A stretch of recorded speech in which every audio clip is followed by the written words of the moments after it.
Que el Señor les bendiga, hermanos. Pueden saludarse unos a otros. Mientras tanto, si no ha saludado a su hermano, este es el momento para que pueda saludarse unos a otros. Gloria al Señor. Como dije anteriormente, que el Señor los bendiga mucho, hermanos. Un gusto estar aquí. Hacía tiempo que no estaba acá arriba, pero era por problemas, y es por problemas de salud. Me cuesta mucho estar. Así que usted ore ahí en su lugarcito, ahí ore para que mis piernas resistan. Mañana tengo hora con el neurólogo, así que me van a revisar todo eso. Así que ore ahí al Señor para que no esté pensando en las piernas acá, ¿ok? Gloria al Señor. La iglesia generalmente van como cambiando, ¿no es cierto? Hay hermanos que de repente tienen que irse a otros lugares, dejan la iglesia, no porque se quieran irse de la iglesia, sino porque se van a otras ciudades, van cambiando y la iglesia, vienen otros hermanos que vienen de otros lugares y se incorporan y todo. Por lo tanto, nos es necesario de tiempo en tiempo volver a repetir cosas que ya hemos repetido anteriormente y enseñarles, volver para mantener lo que nosotros como iglesia creemos, como nosotros como iglesia acá creemos en el Señor basado en las Escrituras. ¿Me entiende? Hoy día quiero compartir un tema que lo vimos mucho tiempo, yo creo ya un par de años atrás, ya, pero la iglesia ha cambiado, hay nuevos rostros que han llegado y que necesitamos también volver a enseñar esas cosas para que la iglesia mantenga una sola línea, ¿ya? Hoy día voy a hablar, voy a tomar 3 versículos de la palabra, que es el libro de Juan 14:3, Evangelio según San Juan 14:3. Son 3 versículos que voy a tomar, diferentes libros, que dice así: y si me fuere y os prepararé lugar, vendré otra vez y os tomaré a mí mismo, para que donde yo estoy, vosotros también estéis. Ok, donde yo estoy, vosotros también estéis. Dice que vendrá, dice, y os tomaré a mí mismo, que Cristo vive en nosotros, y os tomaré a mí mismo, y para que donde yo estoy, donde está el Señor, está sentado a la diestra de Dios Padre, ¿no es cierto? Está en el cielo. Para que donde yo estoy, vosotros también estéis. Primera Tesalonicenses 4, versículo 13 al 18, también dice lo siguiente: tampoco queremos, hermanos, que ignoréis acerca de los que duermen, para que no os entristezcáis como los otros que no tienen esperanza. Porque si creemos que Jesús murió y resucitó, así también traerá Dios con Jesús a los que durmieron en él. Por lo cual os decimos esto en palabra del Señor, que nosotros que vivimos, que habremos quedado hasta la venida del Señor, no precederemos a los que durmieron. Porque el Señor mismo, con voz de mando y con voz de arcángel y con trompeta de Dios, descenderá del cielo, y los muertos en Cristo resucitarán primero. Luego, nosotros, los que vivimos, los que hayamos quedado, seremos arrebatados juntamente con ellos en las nubes para recibir al Señor en el aire, y así estaremos siempre con el Señor. Por tanto, alentaos los unos a los otros con estas palabras. 1 Corintios 15, del 51 al 52, dice: he aquí os digo un misterio, no todos dormiremos, pero todos seremos transformados. En un momento, en un abrir y cerrar de ojos, a la final trompeta, porque se tocará la trompeta, y los muertos en Cristo, y los muertos serán resucitados incorruptibles, y nosotros seremos transformados. Inclinemos nuestros ojos, vamos a orar al Señor. Padre, te damos gracias por esta palabra que tú nos has, Señor, traído hoy día para poder, Señor Jesús, aprender de ti. Enséñanos, Señor Jesús, esta bendita esperanza, que sea algo tremendo en nuestro corazón. Padre Santo, que sea una llama ardiente en nuestra vida, Padre. Esperar de que tú estás por venir. Tú estás, Señor, tu venida está a las puertas, Señor Jesús. Y necesitamos, Señor, Padre Santo, entender y preparar, Señor, nuestra vida constantemente para cuando llegue ese momento. A ti te damos honor y gloria en el nombre de tu Hijo amado Jesús. Amén y amén. Amén. Hay un debate, hermano, siempre en los círculos teológicos diciendo si la iglesia estará aquí en la gran tribulación o no cuando la ira de Dios sea derramada sobre la tierra. Muchos dicen que la iglesia debe pasar por este periodo, ¿ok? Pero no voy a entrar en discutir ahí esas cosas porque no es el tema. El tema es darle esperanza. El tema es darle, ¿no es cierto?, decir, Señor, esperamos, amamos tu venida, ¿no es cierto? Ese es el objetivo. Que la iglesia dice, que piensa que la iglesia sí va a pasar por la gran tribulación, pero no es el tema de hoy día. Yo voy a hablar lo que dice la Escritura y lo que dice la palabra del Señor. También algunos se mantienen diciendo que no habrá escape para la iglesia. ¿Ok?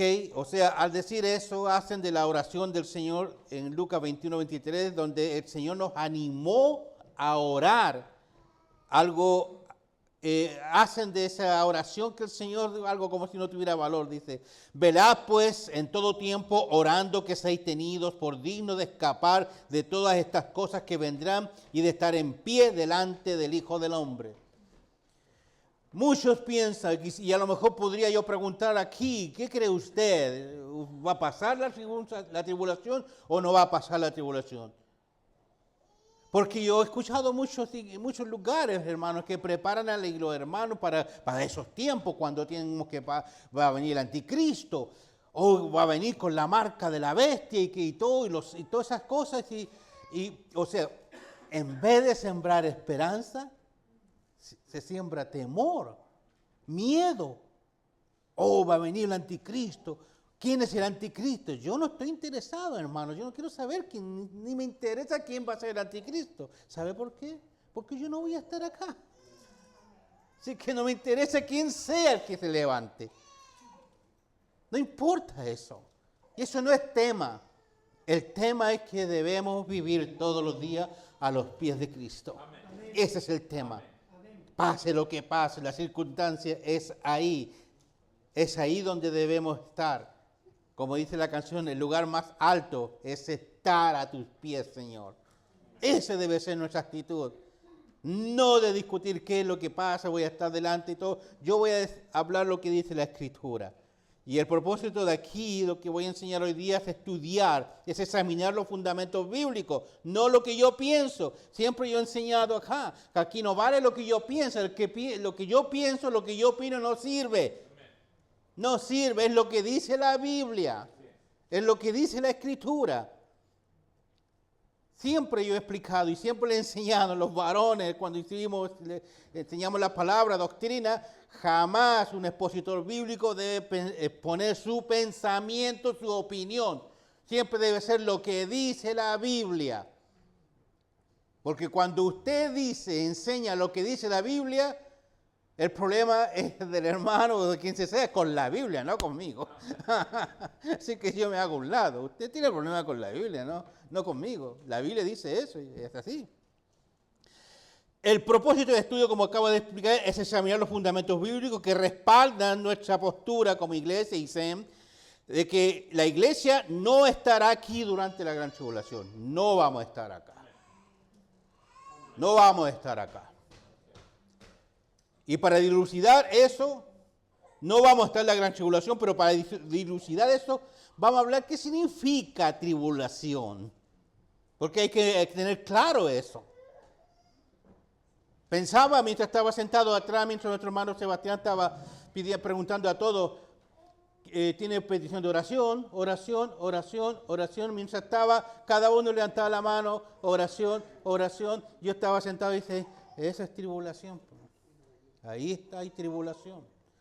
Siendo hermanos atribulados, angustiados en sus corazones por lo que está pasando. Pero voy a explicar, para dilucidar la confusión que se genera muchas veces al hablar de tribulación, porque cuando hablamos de tribulación todo lo asocia inmediatamente con ese periodo de 7 años, ¿no es cierto? Pero es necesario separar que la Biblia habla de 2 tipos de tribulación. 2 tipos de tribulación. El hecho, dice, de que de un tiempo que viene de gran tribulación sobre la tierra, está firmemente establecido en las Escrituras. De que viene un tiempo de gran tribulación, claro que viene un tiempo de gran tribulación. Pero que vivimos en tribulación, claro que vivimos en tribulación. Lo podemos ver todos los días, con problemas, dificultades. ¿No es cierto? El hecho de que un tiempo de gran tribulación vendrá sobre la tierra está firmemente establecido en las Escrituras. En Daniel 12:1 dice, y será tiempo de angustia, cual nunca fue desde que hubo gente hasta entonces. Pero en aquel tiempo serán liberados tu pueblo, todos los que se hallen inscritos en el libro de la vida. Esta mención del libro es sin duda una referencia al libro de la vida. Qué maravillosa, hermano, promesa de liberación que nos da el Señor. ¡Qué maravilloso! En Mateo 24, 21 al 22, Jesús mismo dice, porque habrá entonces una gran tribulación, cual no ha habido desde el principio del mundo hasta ahora, ni la habrá. Y si aquellos días no fuesen acortados, nadie sería salvo. Mas por causa de los escogidos, aquellos días serán acortados. Los escogidos, hermanos, en lo que hablábamos de Daniel recién, y Mateo, está en el contexto del pueblo de Israel. Pueblo de Israel. Los escogidos aquí son Israel. Es evidente por el contexto, versículos 16 al 20. Los dos, Daniel y Jesús, hablaron sobre el mismo tiempo de problemas y el día de la gran tribulación que vendrá sobre la tierra. Ahora, ¿dónde nos vamos a centrar nosotros para sacar la verdad y extraer la verdad con respecto a la gran tribulación, al rapto de la iglesia? El libro de Apocalipsis nos da muchos detalles sobre los eventos que ocurrirán durante este tiempo de gran tribulación. Nos da muchos detalles. ¿Se acuerda cuando estudiamos el libro de Apocalipsis? 2 años, ¿cuánto? 2 años y medio, más o menos. 2 años y medio estudiamos el libro. Cuando llegaba al último capítulo, terminó el libro de Apocalipsis. Y lo estudiamos en detalle, ¿ok? Libro de Apocalipsis nos da mucho. Por ejemplo, el capítulo 6 comienza con la apertura de los 7 sellos de juicio.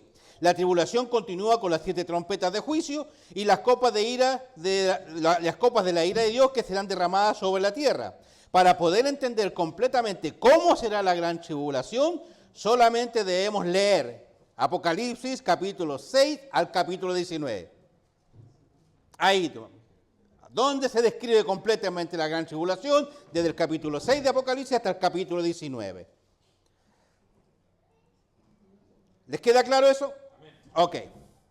Tribulación versus gran tribulación. Es importante hacer una clara distinción sobre tribulaciones, como nos enseña la Biblia. Hay 2 diferentes tipos de tribulación. Primero, la tribulación que Jesús prometió que vendría a la iglesia. Luego, la gran tribulación a lo que se refiere Jesús y Daniel, y detallada por Juan en Apocalipsis. Hablando a sus discípulos en Juan 16, 33, Jesús dijo, estas cosas os he hablado para que en mí tengáis paz. En el mundo tendréis aflicción, tendréis tribulación. La versión de las Américas, creo, si Felipe lo tiene en América, ahí dice, creo que dice, tendréis tribulación. Juan 16, 33. Estas cosas os he hablado para que en mí tengáis paz. En el mundo tendréis aflicción, pero confiad, o tendréis tribulación, pero confiad, yo he vencido al mundo. La iglesia, hermano, tendrá, y de hecho tiene tribulaciones en el mundo. El solo despertar en las mañanas y comenzar a vivir el día a día es tribulación, problemas aquí, enfermedades aquí, que situaciones acá y todo lo que está pasando con la delincuencia, que miedo, temor de salir, temor con los niños, temor con todo lo que está pasando en este país. No solamente en este país, en el mundo entero. En el mundo entero. Pero es importante entender una cosa, la iglesia tendrá y de hecho tiene tribulaciones en el mundo. Es importante notar que la tribulación que la iglesia enfrentará se origina en el mundo. Ahí está el origen. De ahí se origina la tribulación que enfrenta la iglesia, en el mundo. Y viene del sistema mundano controlado por Satanás. Satanás está detrás de todos los ataques contra la iglesia. Él es el príncipe de este mundo y quien controla todo este sistema. Él es nuestro enemigo. Por eso se enseña aquí en la iglesia que nos apartemos del mundo, que el mundo nos llevará solamente a estar en enemistad con Dios, que el mundo no debe entrar en nuestras vidas. Hermano, Que es algo serio eso. A veces nos piden y nos hablan que hoy seamos más tolerantes, tenemos que ser tolerantes con el mundo, con las cosas, compartir con ellos. ¿Cómo puedo yo compartir con mi enemigo, hermano? Que solamente que destruir mi vida y la de mi familia.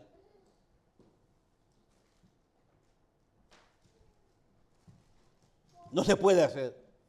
La iglesia tiene y tendrá dificultades y las tenemos todos los días, constantemente, angustia, dolor, enfermedades, y se origina en el mundo y viene del sistema mundano, controlado por Satanás. Él es el príncipe de este mundo y quien controla todo este sistema. Es cosa de ver la televisión, mira lo que pasa, la corrupción, el engaño, las violaciones, todos los problemas, hasta desde la esfera gubernamental para abajo, todos con problemas. Todos. Pablo nos dice en Efesios 6:12 que no tenemos lucha contra carne y sangre, sino contra poderes y principados, contra los gobernantes de las tinieblas de este mundo, contra huestes espirituales de maldad en las regiones celestes. Contra ellos estamos peleando todos los días, hermano.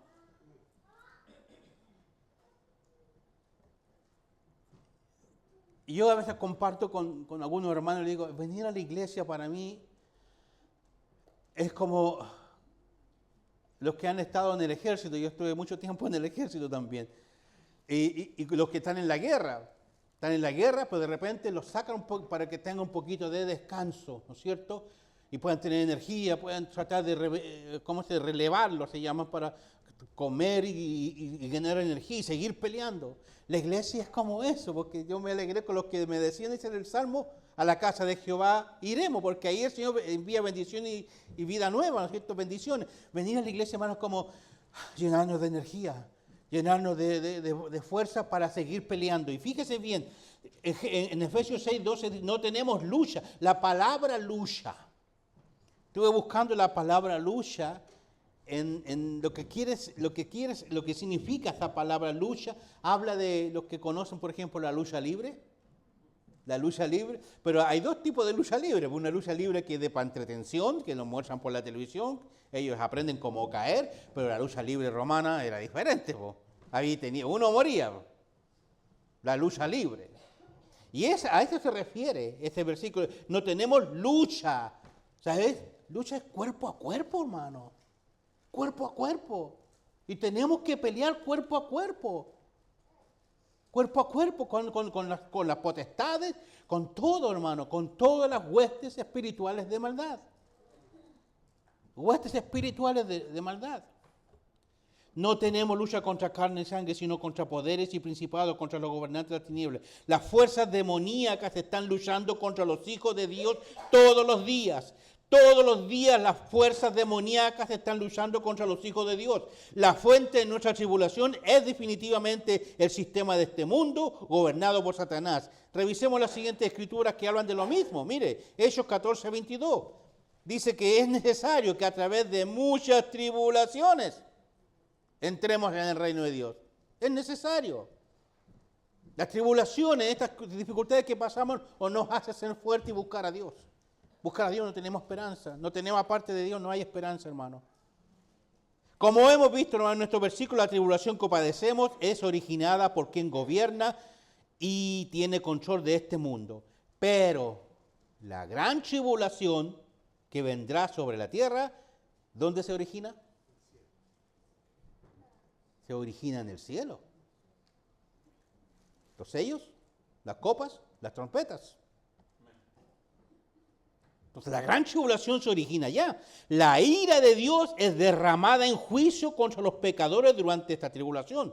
Cuando el sexto sello, dice Apocalipsis 6:12, se abre, los que están en la tierra tratan de esconderse y le piden a las piedras y montañas que caigan sobre ellos y los escondan de la ira del Cordero, pues el gran día de su ira ha llegado. Y preguntan, ¿quién podrá sostenerse en pie? Apocalipsis 11:18 declara, tu ira ha venido. Apocalipsis 14:10 hace referencia a la gran tribulación como la indignación e ira de Dios que va a caer sobre la tierra. Cuando los sellos son abiertos, hermano, en el cielo, los resultantes juicios vienen sobre la tierra. Los ángeles reciben trompetas en el cielo y cuando las hacen sonar, juicios vienen sobre la tierra. Las copas de los 7 ancianos son abiertas por los 7 ángeles y juicios vienen sobre la tierra. Todos estos juicios vienen de Dios y se originan en el cielo. ¿Les quedó claro las dos tribulaciones? Importantísimo. En Salmo 69, 20 a 18 tenemos una profecía concerniente a Jesús. Dice que habla de sus discípulos dejándole en su hora de necesidad. Y cuando le dieron vinagre para su sed, después clama a Dios para que derrame su ira y su furor sobre aquellos que persiguieron a aquel quien Dios hirió. A quien Dios hirió.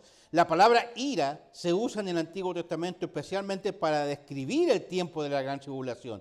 Y hay, pero no se lo voy a leer todo, pero aquí tengo 1, 2, 3, 4, como 12 versículos. Notemos que en Isaías 66, 14 dice, la mano del Señor será conocida por sus hijos y su enojo por sus enemigos. ¡Wow! La mano del Señor será conocida por sus hijos. ¿Qué dice? ¿Dónde están las ovejas? ¿Mis ovejas están dónde, dice? Es mi mano. Nadie me las arrebatará. Porque si alguien quisiera arrebatarla a usted de la mano del Señor, ese alguien tendría que ser más poderoso que Dios. Y eso es imposible. Entonces mis ovejas están en mi mano. Entonces dice, la mano del Señor será conocida por sus hijos. ¿Conoce usted la mano del Señor, hermano?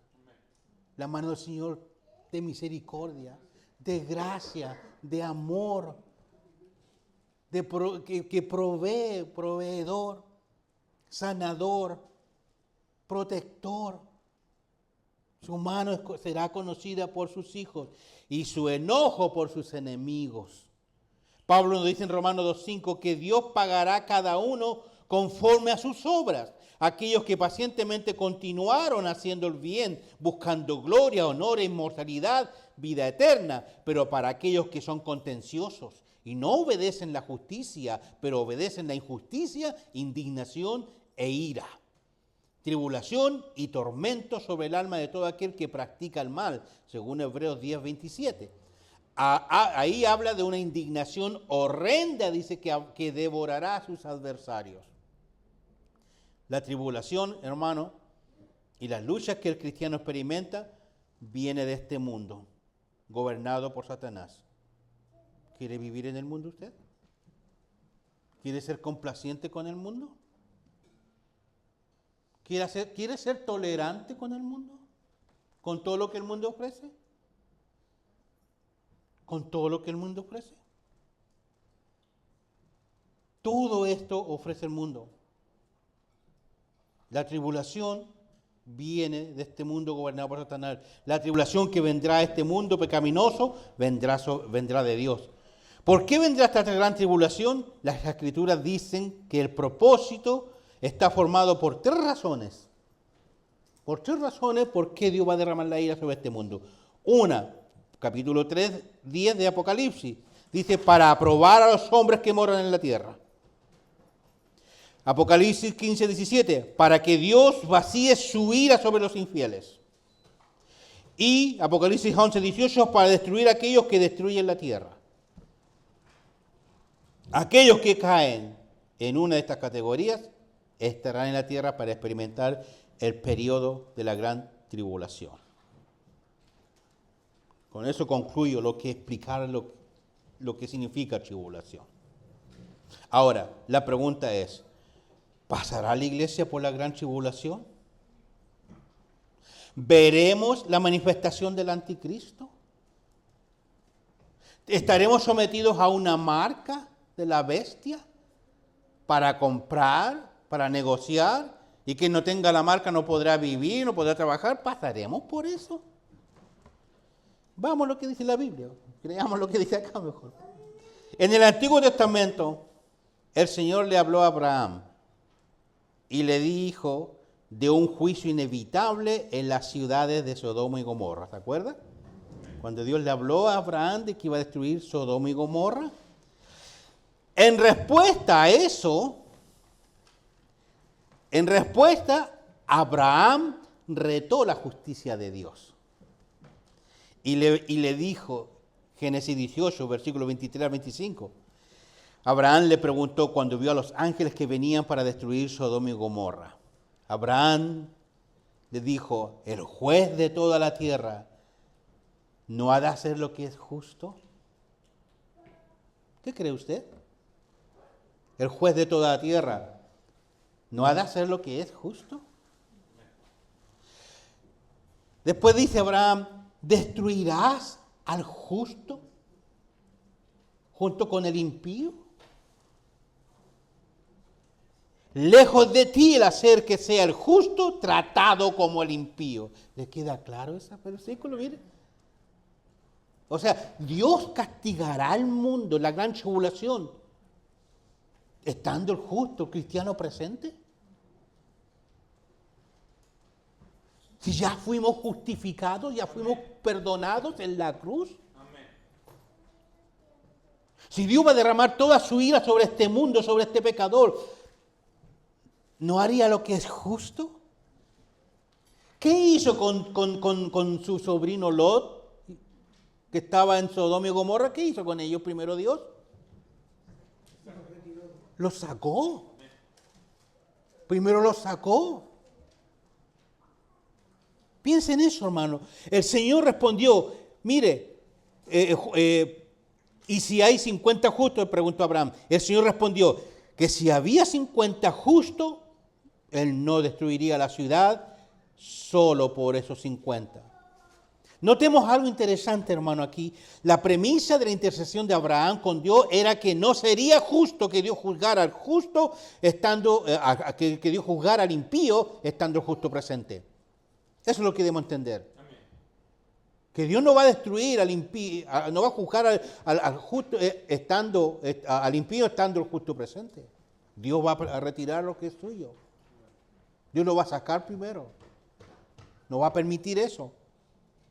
En ningún lugar de las Escrituras, cuando encontramos juicio procedente directamente de Dios, encontramos al justo siendo juzgado junto con el impío. Recuerden Noé. ¿Qué hizo Dios primero antes de derramar diluvio sobre este mundo? ¿Qué es lo que hizo primero? Sacó a Noé y su familia. Lo sacó. Cuando los ángeles llegaron a Sodoma, ni siquiera podían encontrar a 10 justos, por los que Abraham había intercedido, porque Abraham empezó con 50, después hasta que llegó a 10 justos. Ni siquiera.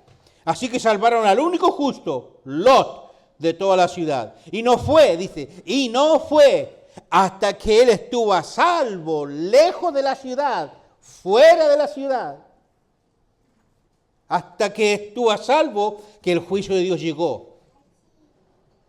Dice que Génesis 19, 22 declaran que no podían hacer nada los ángeles hasta que Lot estuviera completamente a salvo. Dios no va a derramar los juicios sobre este mundo hasta que la iglesia esté completamente a salvo. Esté ahí con él. En Lucas 17, 29, cuando Jesús hace referencia a la huida de Lot, claramente señala que el día en que Lot salió de la ciudad, dice, el día que Lot salió de la ciudad, el juicio de Dios cayó. En 2 de Pedro 2, 6 al 9, el apóstol señala que las ciudades de Sodoma y Gomorra fueron destruidas poniéndolas de ejemplo. Entonces ahí tenemos un ejemplo que Dios va a rescatar a la iglesia primero, antes. La va a sacar antes, no después. No al medio de la tribulación, no al final de la gran tribulación. Antes, porque Dios es justo. Porque Dios es justo. Dios, sin embargo, dice, Dios libró al único hombre justo, Lot, que estaba abrumado por la conducta en la que la gente alrededor de él vivía. Pedro continúa diciendo, ¿sabe el Señor librar de tentación a los piadosos y reservar a los injustos para ser castigados en el día del juicio? 2 Pedro 2.9. Se nos dice también en 1 Tesalonicenses 5.9 que Dios no nos ha puesto para ira. Romanos 5.9 se nos dice que también que estando ya justificados en su sangre, por él seremos salvos de la ira. De la ira de Dios que va a ser. Ya fuimos justificados por su sangre. Cualquier argumento, hermano, que se desarrolle para probar que la iglesia pasará por la gran tribulación y que va a experimentar la ira de Dios sobre la tierra, deberá entonces explicar el siguiente punto, o la siguiente pregunta, responder la siguiente pregunta. ¿Desde cuándo cambió Dios su forma de castigar al justo con el injusto? ¿Desde cuándo Dios cambió su forma? ¿Sería un cambio en la naturaleza de Dios el forzar a sus hijos a enfrentar el derramamiento de su ira? Sin embargo, Dios nos dice en Malaquías 3:6 que Él no cambia. Sucedió con Noé, Dios lo libró a él y a su familia del juicio que cayó sobre este mundo. Sucedió con Lot, Dios rescató a Lot, y así sucederá con la iglesia. La iglesia será rescatada primero, y Dios no derramará nada hasta la tierra mientras la iglesia no esté a salvo. Esté a salvo. Esté a salvo. Entonces ahora veamos en qué momento, qué sucederá, cuándo sucederá el rapto de la iglesia. ¿Cuándo sucederá? El rapto sucederá, la Biblia dice cuándo va a suceder el rapto. No fecha, no voy a dar fecha yo ni voy a... Cuidado, no piense que voy a decir tal fecha, tal hora, así que vámonos para un cerrito nomás, vendamos todas las cositas, ¿no es cierto? Y vámonos allá. Pero sí da un indicio que nos deja igual con la incertidumbre, ¿no? El rapto sucederá cuando la última persona acepte a Jesucristo como Señor y Salvador. Como dice, según dice Romanos 11:25, hasta que haya entrado la plenitud de los gentiles. ¿Quién es la última persona que se va a arrepentir, que va a aceptar al Señor? No lo sé. Por eso puede ser su papá, puede ser su vecino que no conoce al Señor, puede ser un vecino. Háblele. ¿Quiere irse luego con el Señor? Háblele. Háblele, porque esa persona puede ser el último. Puede ser el último. ¿Quién es esa persona? No lo sabemos. Entonces Jesús arrebatará a su iglesia y se llevará fuera de este mundo hasta el cielo. Dice que sucederá en un abrir y cerrar de ojos. Hágalo. Cierra los ojos. Ya pasó, ya sucedió. Ya pasó el rapto, hermano. Así va a ser. En un abrir y cerrar de ojos. Tan rápido. Y si usted no está arrepentido, y si usted no ha entregado su vida a Jesucristo, aycito. Tiene oportunidad ahora. La esperanza, la puerta está abierta, hermano. Tiene esperanza. Es importante entender, hermano.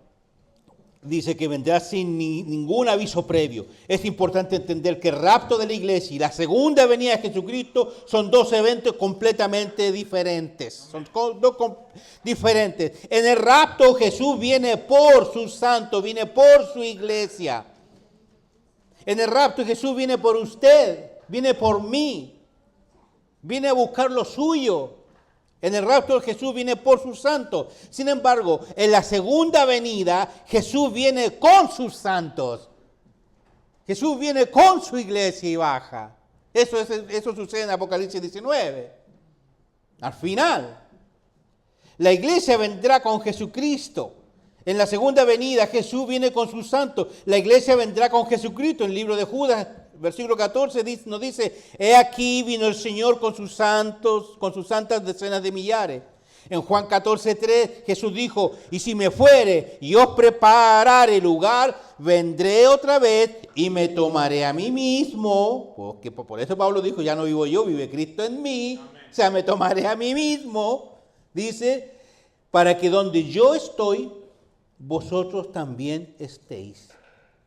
¿Dónde está el Señor? A la diestra de Dios Padre. Ahí está, ahí estaremos con el Señor, cerquita del Señor. Le veremos tal como es Él.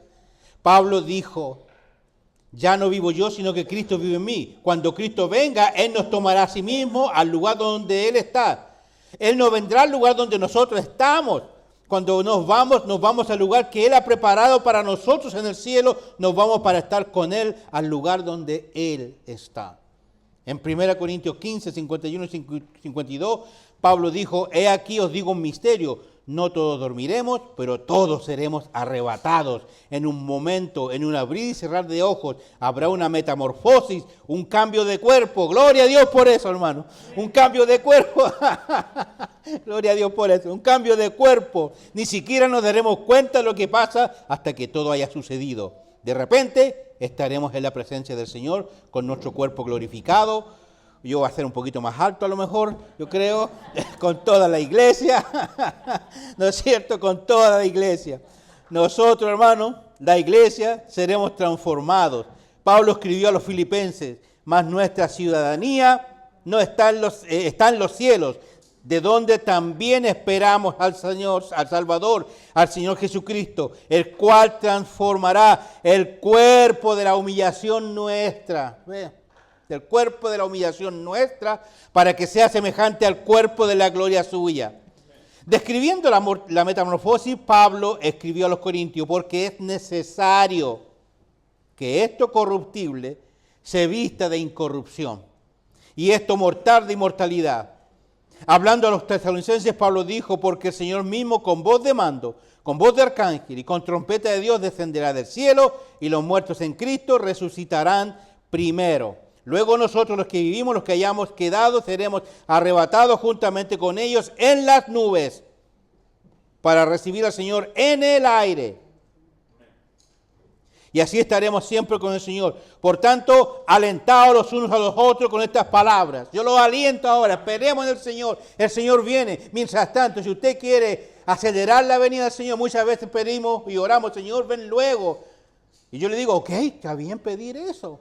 Si quiere que el Señor venga luego, predíquele a su vecino, entonces puede ser el último.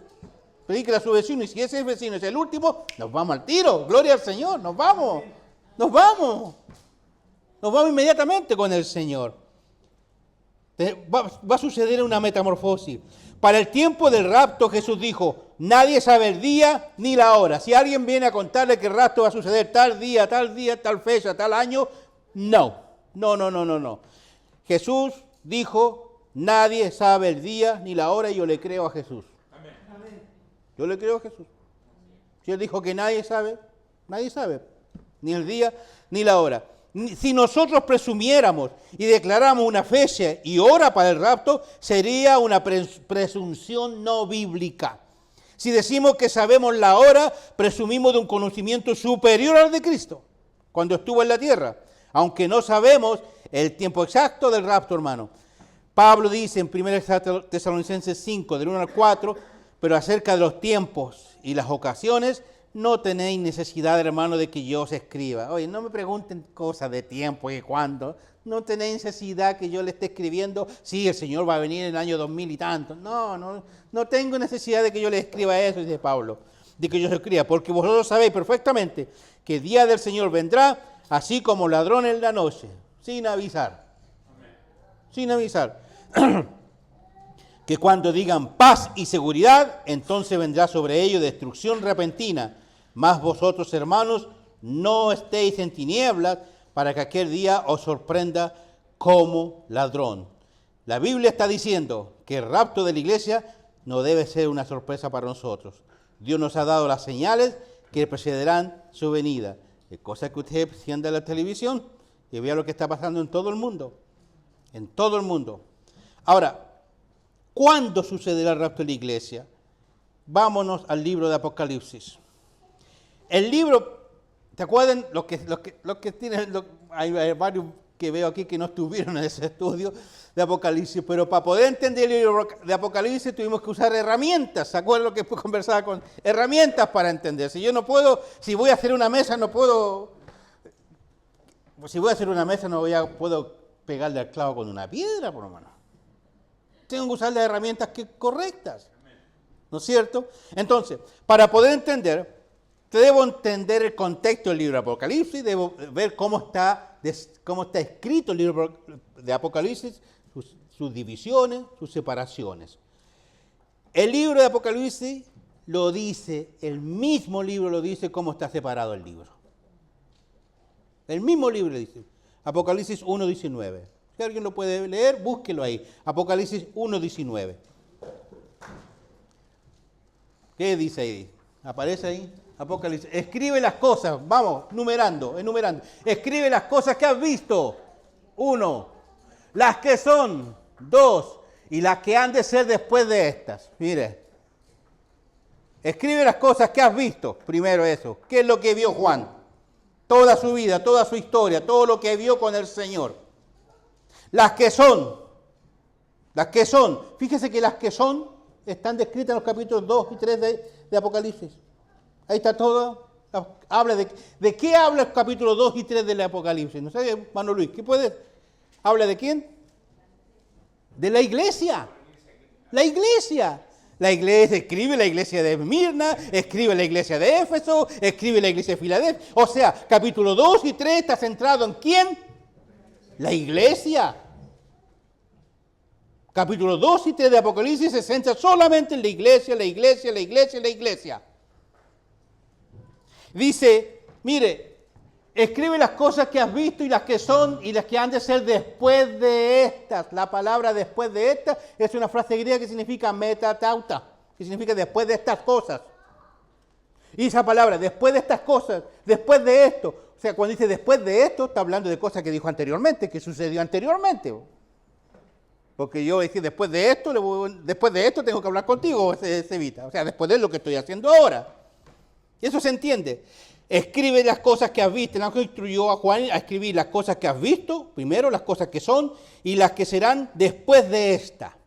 Después de esta. Fíjese bien esa palabra, después de estas. Porque es muy clave para entender. El griego, en griego, para la palabra después de esta, significa literalmente después de estas cosas. En el capítulo 1, Juan escribió la visión que vio. Las que son.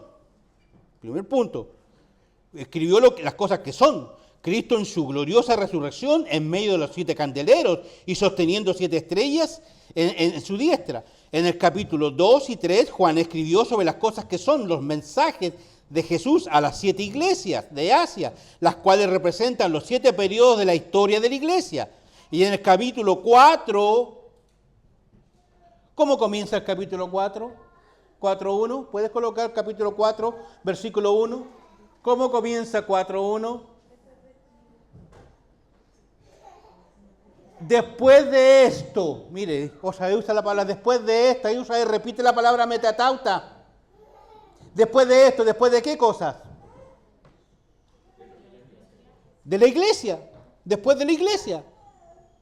Después lo que el capítulo 2 y 3 hablaba solamente de iglesia.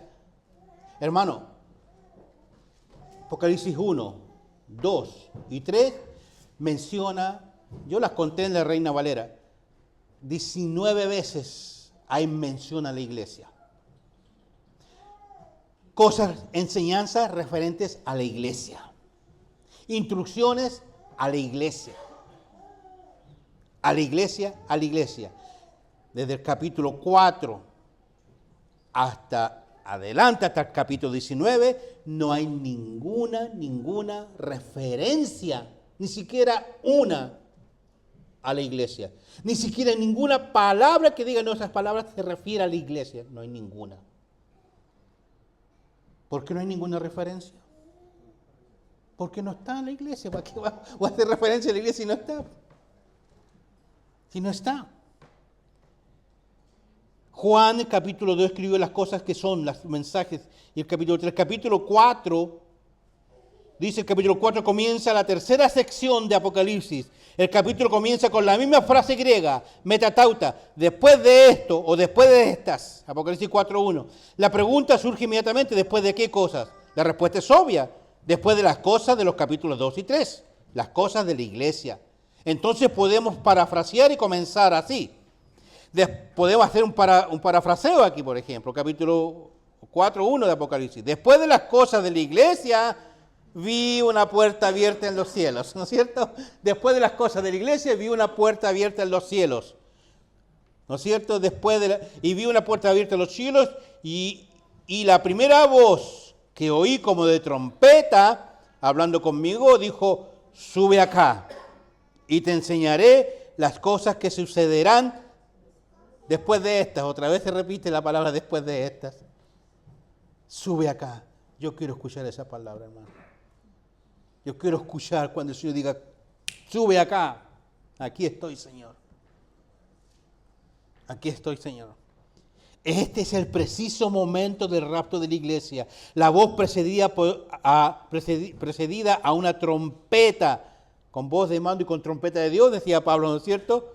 Con voz de mando y con trompeta de Dios, dice, llamando a los santos a subir. Pablo habla de la trompeta de Dios acompañando el rapto de la iglesia. La puerta abierta en el cielo nos lleva el mensaje de Jesús a la iglesia de Filadelfia. Dice, su fiel y verdadero remanente en los últimos días. Él dijo, he aquí he puesto delante de ti una puerta abierta, la cual nadie puede cerrar. Ahora esta puerta se abre en el cielo y la voz llama como trompeta. El mensaje a la iglesia de Tiatira advirtió que una porción de esa iglesia pasaría la gran tribulación, hermano.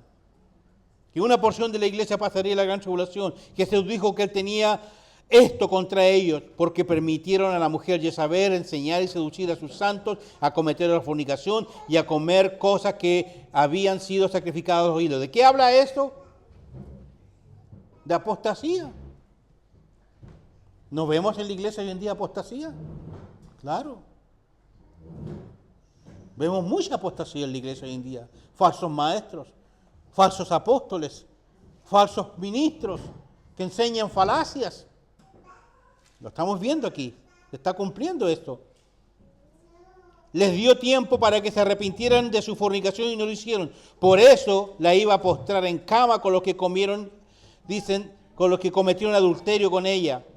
En una gran tribulación, dice, a menos que se arrepintiera de sus obras. Aquí la advertencia a la iglesia es definitivamente arrepentirse. Y el mensaje a la iglesia, a usted y a mí, es arrepentirse o enfrentar la gran tribulación. La deducción aquí es obvia, arrepentimiento o enfrentar la gran tribulación. No hay otra opción. En Apocalipsis 3:10, cuando el Señor se dirige a la iglesia de Filadelfia, dijo, por cuanto has guardado la palabra de mi paciencia, yo también te guardaré de la hora de prueba que ha de venir sobre el mundo entero para probar a los que moran sobre la tierra.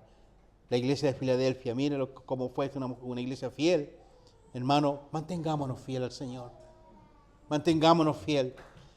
Debo decir también que por lo menos una parte de la iglesia enfrentará la gran tribulación. Los que no se arrepintieron en la iglesia de Tiatira, que no se aparten de su fornicación espiritual, pasarán por la gran tribulación y se perderán el rapto. Los que insisten en vivir vidas mediocres, consintiendo con la corriente de este mundo, siguiendo la vanagloria y la vida, siendo tolerantes con las cosas que pasan en el mundo. En Estados Unidos mi hijo me hablaba, cerquita donde está él, la iglesia, se abrió una nueva iglesia grande, pero una iglesia con homosexuales, puros homosexuales. Puros homosexuales. Él tiene que pasar todos los días para ir a la iglesia. Pasa por ahí y ve la iglesia grande aquí llena de autos, llena de gente, con la bandera esa LGBT, varios colores. Ahí está la iglesia. Eso está sucediendo. Eso está sucediendo. No se apartan de su fornicación. Dice, pasarán por la gran tribulación y se perderán en el rapto. Los que insisten en vivir vidas mediocres.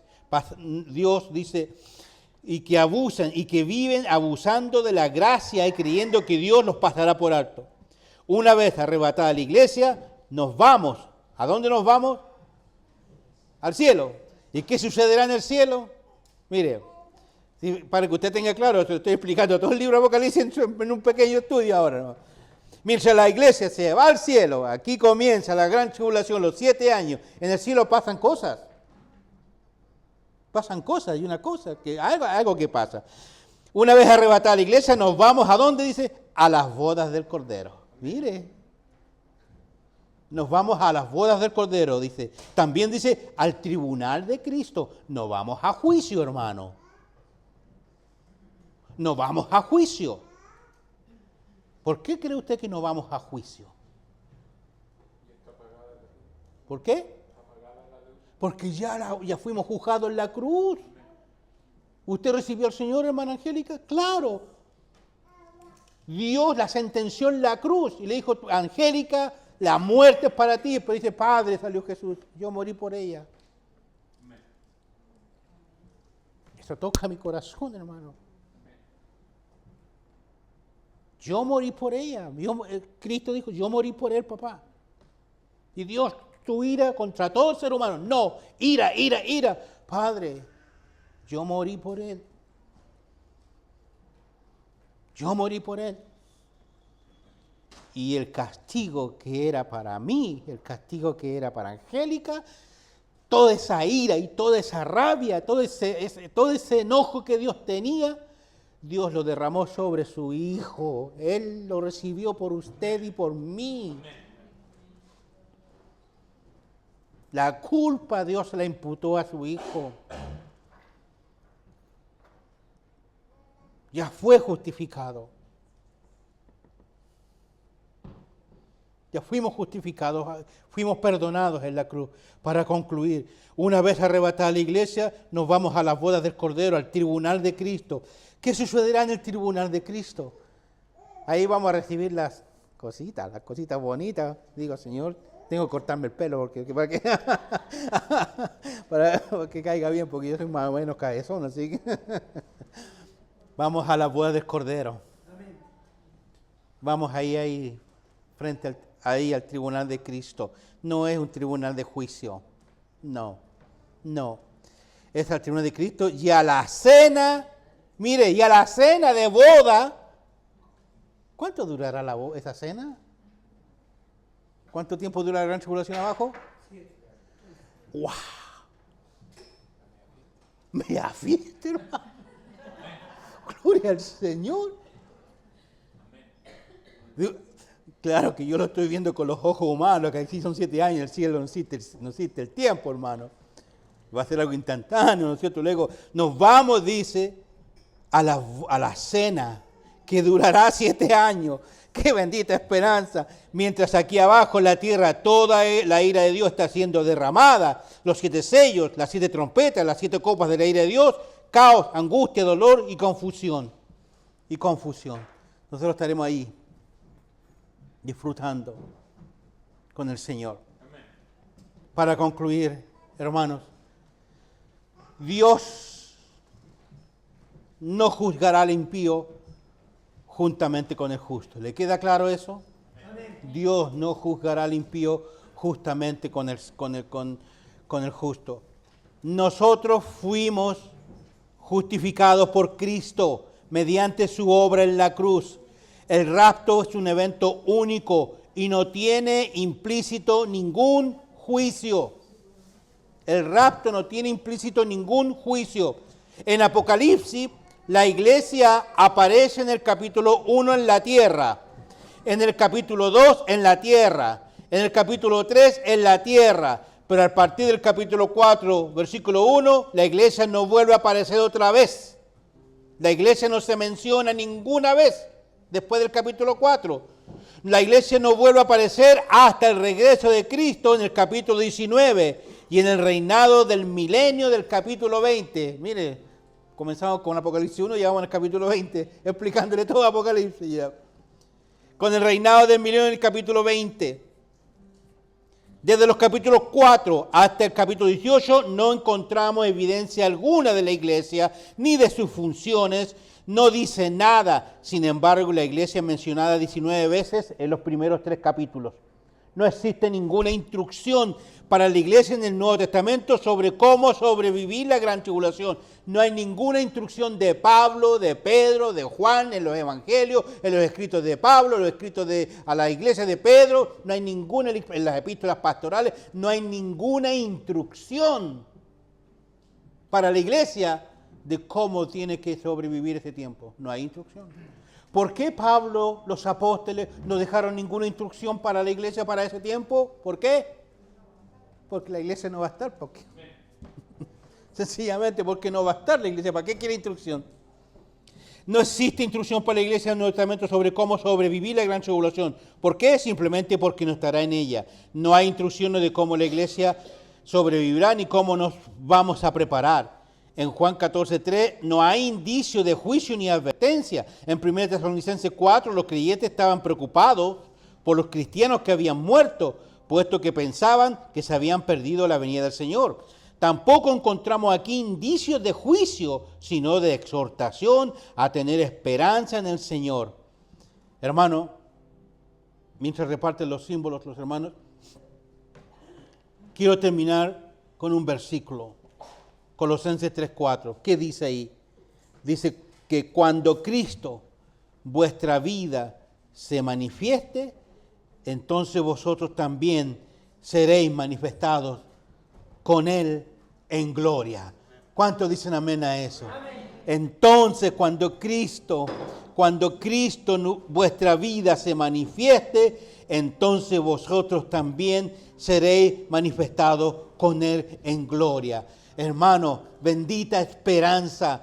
Esperanza que tenemos los cristianos. Los que no conocen al Señor no tienen esperanza. Una horrenda expectación de juicio solamente les espera. La ira de Dios cada día que se despiertan en la mañana, cada día que se levantan en la mañana sin Cristo, sin Dios en su vida, la ira de Dios los sigue. Pueden morir atropellados en la calle, pueden morir, no sé, con cualquier accidente que tengan, un infarto, lo que sea.